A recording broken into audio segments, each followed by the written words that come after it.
Sayap militer Hamas Brigade Al-Qassam berhasil menembak pasukan pertahanan Israel atau IDF masuk ke dalam terowongan pada Rabu 10 Oktober.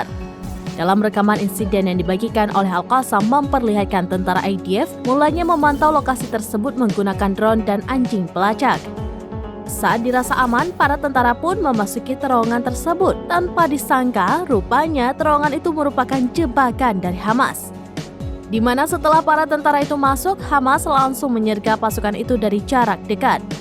Di sisi lain, kabar terbaru pada Selasa 9 Januari 2024, radio tentara Israel menyebut setidaknya ada 6 anggota mereka tewas dalam ledakan terowongan yang berada di Burej, Gaza Tengah. Bukan tanpa sengaja, ke-6 tentara Israel itu tewas dalam terowongan jebakan atau booby trap milik pejuang Palestina. Meski demikian, pasukan pertahanan Israel atau IDF masih belum mengkonfirmasi terkait pengumuman tersebut. Sementara itu, media Reuters melaporkan benar telah ada pasukan IDF yang tewas di terowongan Hamas di Gaza Selatan dan Tengah. Diketahui kejadian tewasnya pasukan IDF akibat jebakan terowongan ini bukanlah yang pertama.